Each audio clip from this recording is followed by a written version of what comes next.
Héctor Parra. ¿Por qué? Porque el actor Héctor Parra, que está detenido, encarcelado, condenado a una condena, primero 10 años y 7 meses. Después pasó a tener una doble condena de 13 años y 10 meses. Y después, ante una revisión de esa doble condena, pasó a tener una condena de 12 años y 6 meses.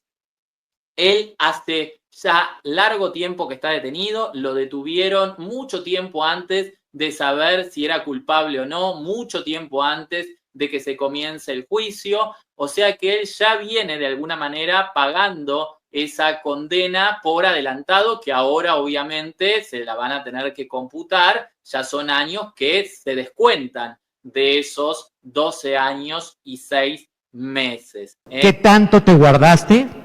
Porque se habla que va a haber una reedición en enero donde podías sacar mucha más información acerca de los mencionados o de los que no has mencionado.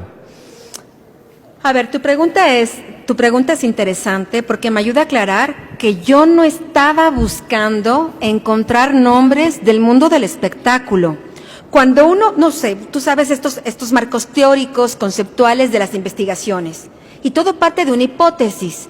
La hipótesis de la investigación es cómo son los núcleos internos de los carteles de la droga y cuál es el rol de las mujeres. ¿Cuáles eran estas mujeres? No lo sabía.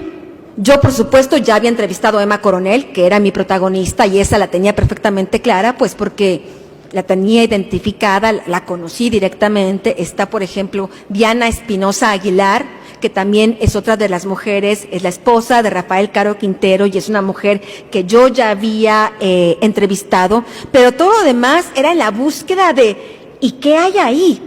Cuando mis testigos directos comienzan a dar los nombres, es ahí cuando yo misma, pues también corroboré por una vía, por 2 vías, 3 vías. Entonces, este libro no tiene el propósito de ir exclusivamente sobre el mundo del espectáculo.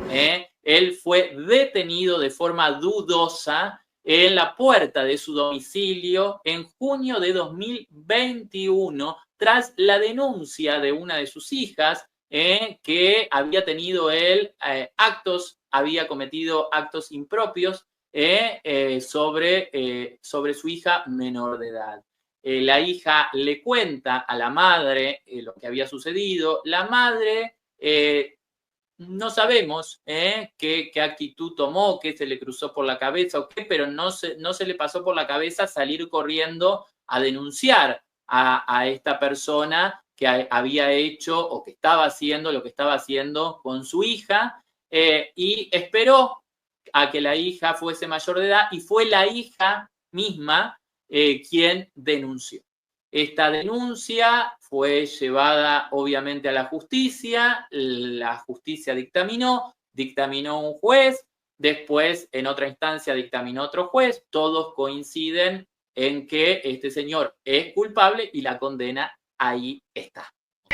Actrices, actores, cantantes que dice uno, pues ya son famosos, ¿por qué necesitarían estar ahí? Y están por una simple razón, Jesús, porque pueden, porque piensan que no tienen ninguna sanción, porque a la gente, también a la sociedad, cada vez es más permisiva con estos criminales y con sus cómplices, por toda la manipulación de los medios de comunicación, por toda la falta de sentido de legalidad que hay en el país. ¿Ok?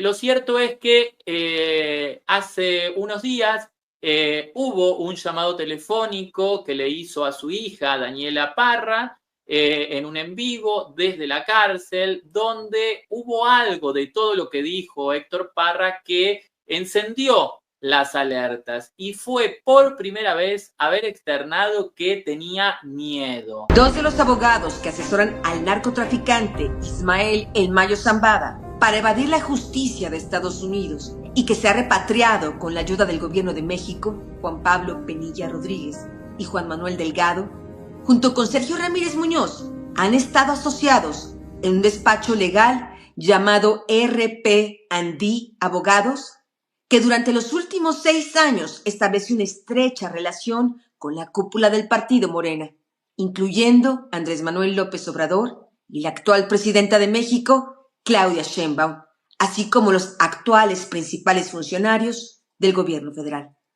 Es tan cercana la relación con el partido oficial que se hacen llamar los abogados de la Cuarta Transformación. La cercanía con el poder transformó en tiempo récord sus vidas de clase media a una opulencia exacerbada. Sergio Ramírez Núñez es militante activo de Morena y fue candidato a diputado por ese partido en 2021.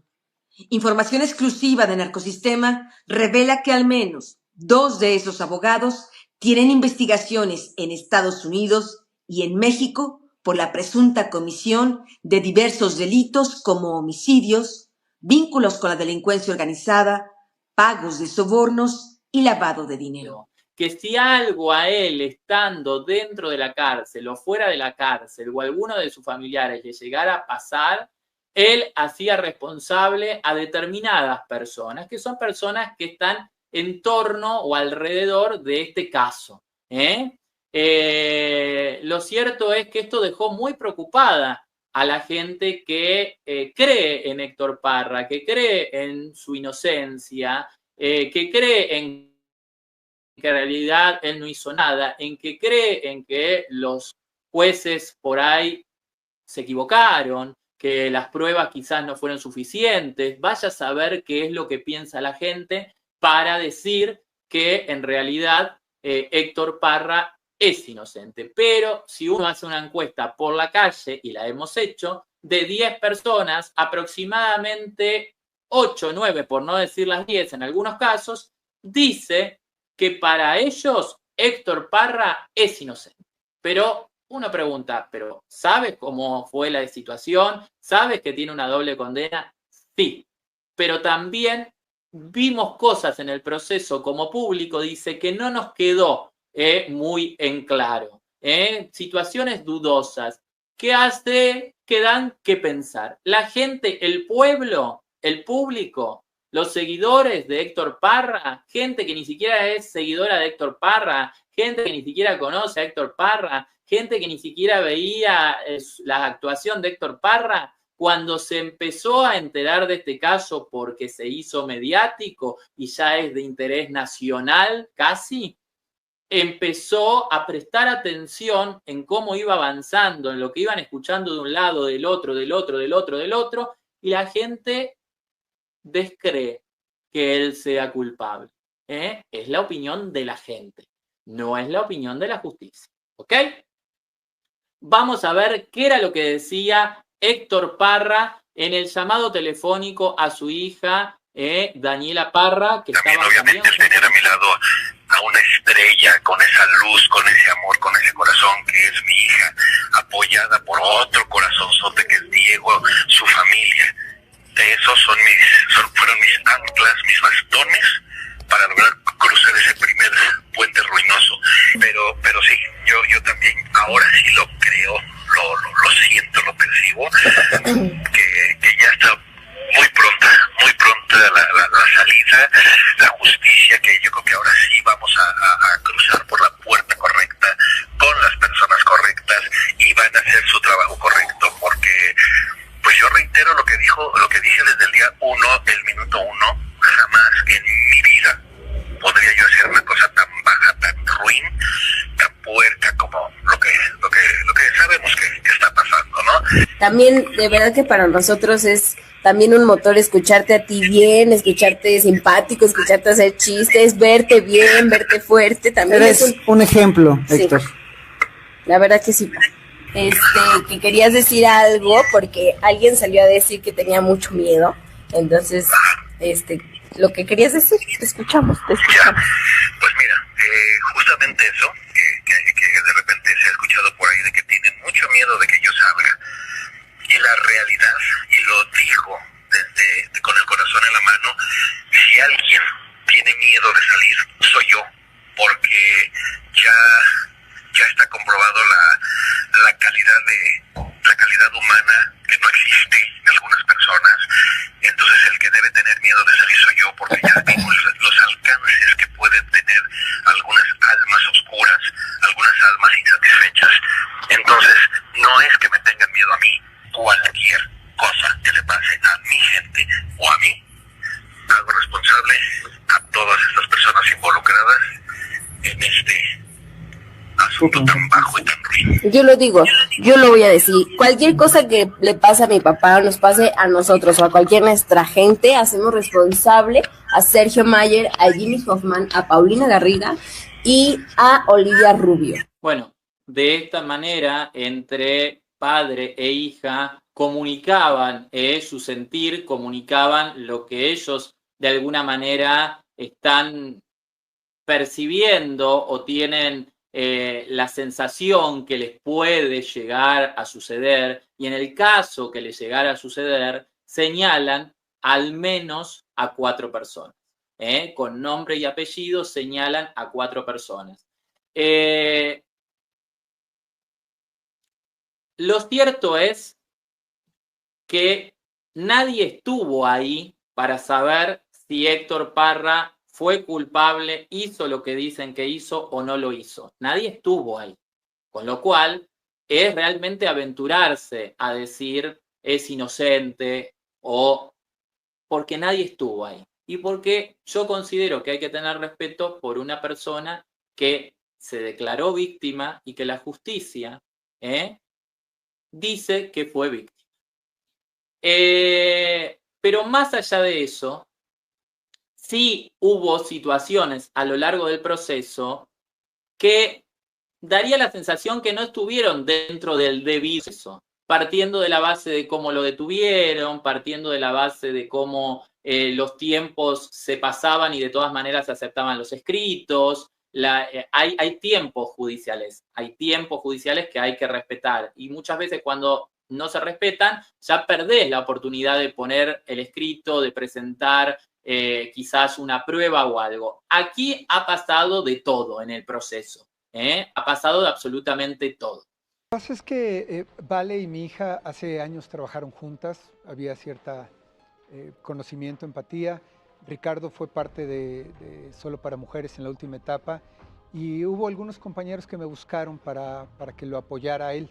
Me llamó muchísimo la atención, por supuesto que por la relación que teníamos con Vale y María, me acerqué a ellas, porque sabía además que estaban un poquito solas en ese proceso, y viendo cómo estaba el proceso, todo lo que había pasado, revisando la carpeta, la integración de la carpeta y demás, por supuesto que les dije y platicando con Vale, que lo importante era que ella sanara, que se empoderara, que continuara con su denuncia a pesar de las críticas y a pesar de toda esa crítica que ha habido mediática. Le recomendé que no estén al pendiente de las redes ni de los programas porque son muy crueles. Claro. Y hemos tratado de tener esa empatía, y a partir de ese momento, y me lo comentó María, que Vale se sintió muy segura después de la plática que tuvimos, porque le dije que no estaba sola y que íbamos a trabajar de la mano. Y se ha multiplicado, han salido muchos temas, muchos casos al respecto. Bueno. Es Alexa Hoffman, y te platicaba que Alexa se entera. ¿Ella no es Alexa de la Parra? Ella no es Alexa de la Parra. Es Alexa Hoffman, ella se quitó el apellido. Sí, claro. Del abusador. Entonces, Alexa se entera que yo estoy apoyando y llevando el caso, de uno de tantos casos, de Valentina Crespo. Entonces, ella ve en los medios y me busca. Me dice, soy fulana de tal, fíjate que tengo este tema, cometimos el error de haber salido primero con una revista y el abogado no ha hecho nada. Me empieza a enseñar los documentos y yo la presento con Olivia Rubio, que es la abogada que llevó el caso de Crespo. Yo no puedo decir porque eso es revictimizar. Yo no necesito ver pruebas. Ese es un tema que hay que entender. Sí, claro. El pedirle pruebas, enséñame pruebas para saber si creo en ti, eso es revictimizar. Absurdo, claro. Y no se debe de hacer.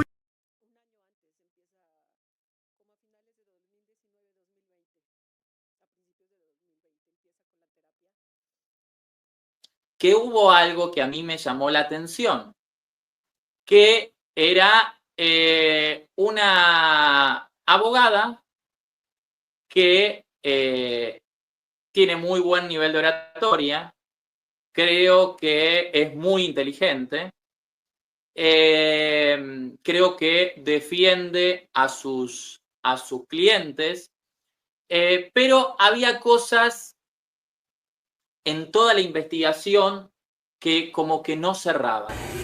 Justamente 3 meses antes de que terminara la legislatura, o unos meses antes conocí justamente al abogado Sergio Ramírez en sus temas de cultura de paz, y los últimos 3 meses estuvo como asesor mío. En el 21, en la que perdí, quedó como mi suplente. No es que fuera yo me hablaron del partido para decirme en ese momento que tenía yo que darme de alta en ese momento, que necesitaba suplente.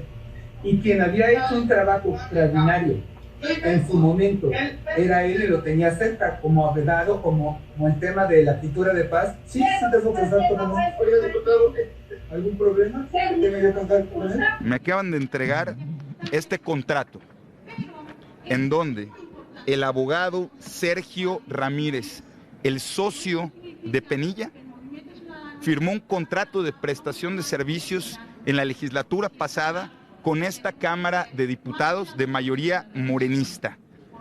La misma persona que aparece en un video diciendo que es abogado del crimen organizado y de narcotraficantes, firmó un contrato de prestación de servicios fijo por más de 60,000 pesos al mes como contraprestación con la Cámara de Diputados. Son actualmente los representantes del Mayo Zambada, que fueron representantes del Z40, que fueron asesores del gobierno morenista de Américo Villarreal, y con esta prueba, pues ahora quiero que digan cómo es que firmó esta Cámara de Diputados con mayoría morenista un contrato con los abogados que resulta que nadie conoce, pero que no solo tienen fotografías con ellos, sino hasta firman contratos de prestación de servicios. Muchas leyes que trabajé, que tienen mis letras, que tienen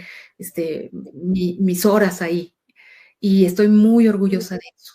Conozco mucha gente, sí, pero díganme en qué hubo tráfico de influencias, díganme en qué yo utilicé a alguno de las personas que conocí para que saliera alguna determinación. No la hay. Conozco gente de Morena, sí. Conozco gente del PAN, sí. Conozco gente, pero nunca hice a ninguna persona que yo conocía para que saliera una determinación.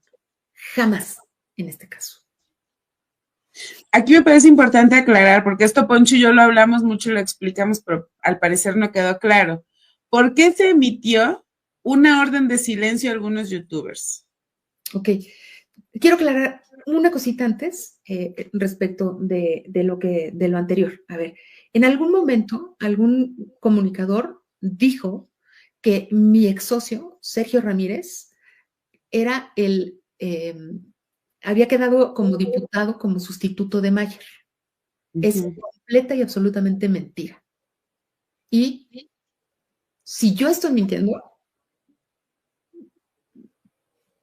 pero con todo gusto podría salir con esa persona a ofrecerle una disculpa. Y esa persona es Max Lumbia. Max Lumbia dijo que Sergio Ramírez había quedado como sustituto, como diputado sustituto de Sergio Mayer en el Congreso. Es completa y absolutamente mentira. Si vas a venir a un país a decir mentiras, pues me parece que tienes primero que investigar. Eso es completa y absoluta mentira. Sergio Ramírez no fue diputado, nunca lo ha sido. Que el gobierno de Estados Unidos, específicamente la DEA, los investiga por presunto lavado de dinero. Son enlaces financieros del Cártel del Noreste, confirmó otro funcionario relacionado a la indagatoria. La Fiscalía de Justicia de Estados Unidos en Texas tiene abierto una investigación contra Penilla porque las oficinas de la DEA en ese estado detectaron a 2 vehículos. En uno de ellos, presuntamente, él iba a bordo transportando dinero del Cártel del Noreste. Los recursos de procedencia ilícita viajaban en una Jeep Cherokee y en un vehículo marca Land Rover. Se afirma que Penilla presuntamente comenzó a financiar varias campañas de miembros del partido oficial Morena, entre ellos la del actual gobernador de Tamaulipas, Américo Villarreal, quien asumió el cargo en 2022. La compensación que iba a recibir era ser nombrado fiscal general del Estado, pero como el periodo del actual responsable, Irving Barrios, terminaba hasta 2025, fue designado en 2023 asesor honorífico del gobierno de Tamaulipas.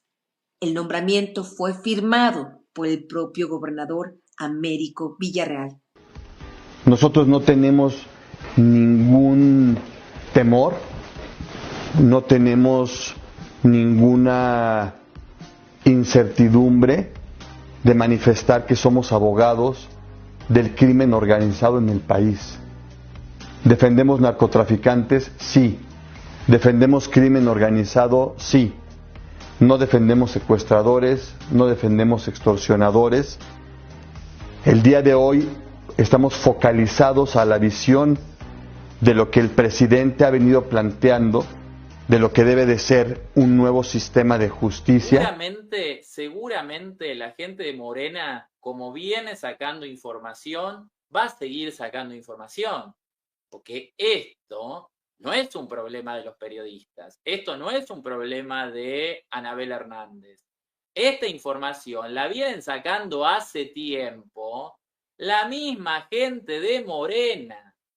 Que los periodistas no lo hayan querido ver, que los periodistas les haya dado miedo y no hayan querido investigar, que a los periodistas no se hayan querido hacer eco, es otra cosa. Pero esta información venía dando vueltas por redes sociales, venía dando vueltas por el circuito de los periodistas, venía dando vueltas por los chats de periodistas hace tiempo, ¿ok?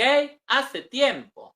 Y es la gente de Morena que evidentemente por no querer las cosas oscuras, o por querer que las cosas estén claras, o quizás tal vez por no querer o no caerle en simpatía a Sergio Mayer, son los mismos de Morena que sacan todo esto. Porque ahora, como siempre, la culpa la vamos a terminar teniendo nosotros los periodistas. Entonces, este libro no tiene el propósito de ir exclusivamente sobre el mundo del espectáculo. Dijéramos más bien que el mundo del espectáculo vino a mí en el sentido de los nombres que me fueron revelando en mis testigos, número 1. Y número 2, yo te comentaba que por supuesto en cualquier investigación, incluso de García Luna o de Marta Sagún, por ejemplo, había cierto grado de información ya muy íntima, ¿sabes? Que yo pensé que de verdad en mi criterio periodístico, y yo pienso que acerté, y si no acerté me disculparán, pero yo sí creo que hay un rango de información que no cambia la historia, que no aporta más a la historia y que tiene que ver mucho ya con la intimidad, ¿no? Ya con un punto muy cercano que yo omití porque este no es un libro para eso, ¿no? Y entonces ese es el tipo de información que omití respecto a información que está en camino, en proceso de corroboración y nueva información que a raíz de este libro estoy recibiendo. Bueno, pues es evidente que es una información que se tiene que procesar con el mismo rigor periodístico de eso. Hasta que yo no esté segura en 1000%, este libro va a quedar como está, ni una raya más. Esto lo sacó en su momento la gente de Morena. ¿Ok? Esa es la realidad. Y sale a hablar gente de Morena. Y muestra contratos gente de Morena. No es algo que se me ocurre a mí decir. Y todavía estoy esperando las disculpas. Sí la he visto, obviamente, en muchos eventos de Morena. Soy una persona que ha estado cercano al movimiento de Morena desde antes del 2018. Como abogado, como asesor, o sea, porque he sido abogado de Gloria Trevi, porque he sido abogado de mucha gente en mi profesión, he llevado muchos asuntos. Por supuesto que entré a militar en algún momento en Morena porque venía esta idea de poder entrar a la Cámara de Diputados a buscar asesorar de forma jurídica a algunos diputados. Y aquí las cosas tienen que estar de una vez por todas claras, porque parece ser que ya estuvieron bastante confusas.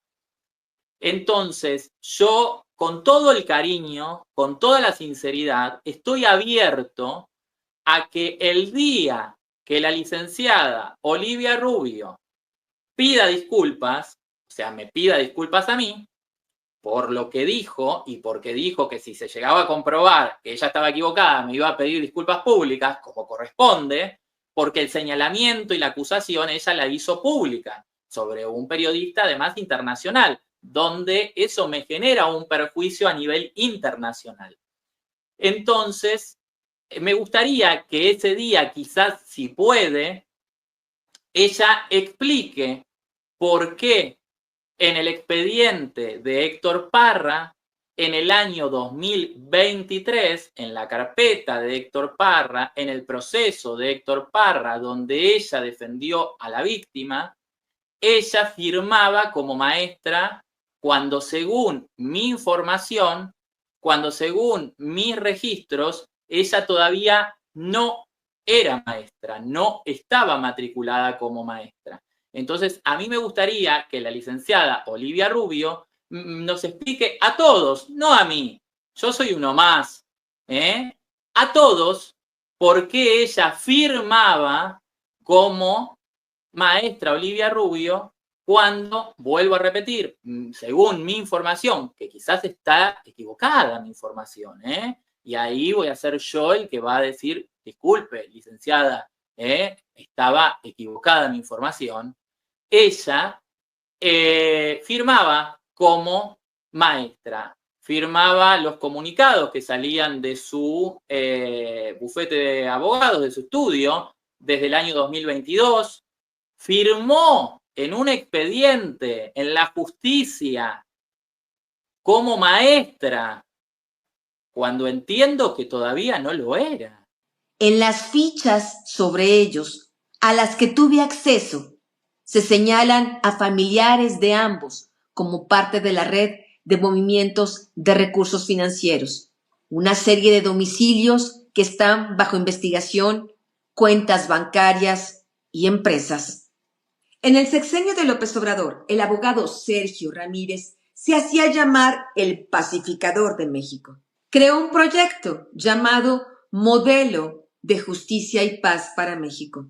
Pero quienes participaron en negociaciones de Ramírez afirman que en realidad el objetivo era muy distinto.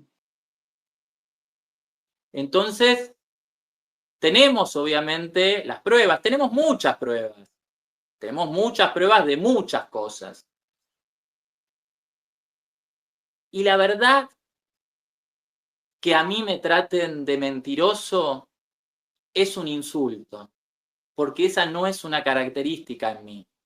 Yo trabajo de manera honesta, soy un periodista independiente. Entonces, la verdad es un perjuicio, ¿ok? Pero a quien jamás defraudaría es al público. Porque el público es justamente quien nos da vida, quien nos sigue, quien nos apoya. Vamos a ver, para que todo el mundo vea y para que después, obviamente, por un tema de derecho a réplica, tenga la oportunidad la licenciada Olivia Rubio, ya hoy sí maestra en el 2024, de, bueno, explicarnos, porque quizás estoy confundido, puede pasar, somos humanos. Vamos a verlo. Ahí está. Según el Registro Nacional, Olivia Rubio Rodríguez, género mujer, profesión, maestría en criminología y política, año de expedición 2024 del Instituto Nacional de Ciencias Penales.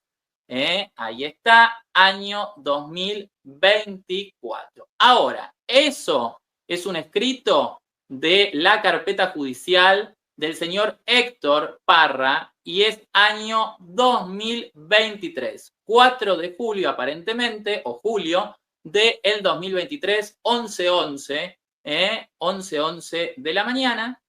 Ahí está. Ese es el escrito. Ciudad de México, 4 de julio de 2023. ¿Lo ven? 4 de julio de 2023. Ahí está. Escribe Olivia Rubio Rodríguez, la licenciada, hoy maestra en el 2024, habla una contestación de agravios y en esa situación la licenciada Olivia Rubio, hoy maestra, firmó como maestra Olivia Rubio Rodríguez. En el año 2022, más precisamente 18 de julio de 2022, en un comunicado de su estudio de abogados, que en ese momento todavía era socia de Sergio Ramírez Muñoz, la licenciada Olivia Rubio Rodríguez firmó como maestra. El 25 de mayo del 2023, la licenciada firmó como maestra.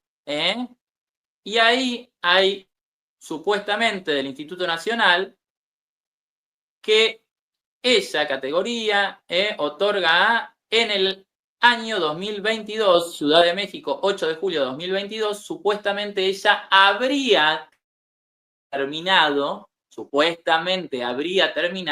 la maestría, pero ella se registra, le expiden la cédula de maestra en el año 2024, con lo cual a partir del 2024 ella podía empezar a firmar, tengo entendido yo, como maestra.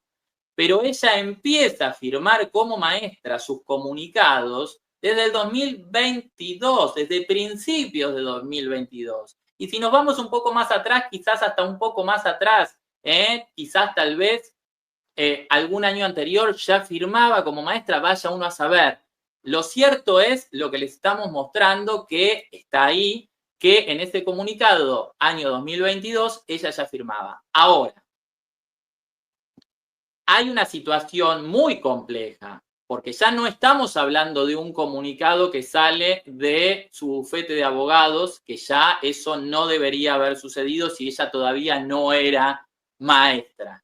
Hay algo mucho más grave aún, que podría llegar a incurrir, si se llegase a comprobar, en lo que se llama, escuchen bien todos, delito de usurpación de profesión. Porque si bien era abogada, al momento de firmar en un escrito judicial, en un expediente judicial, supuestamente todavía no tenía la cédula de maestra. Según el Registro Nacional, la obtuvo en el 2024. Si la información que estoy dando no es errónea, es, yo creo que una situación gravísima.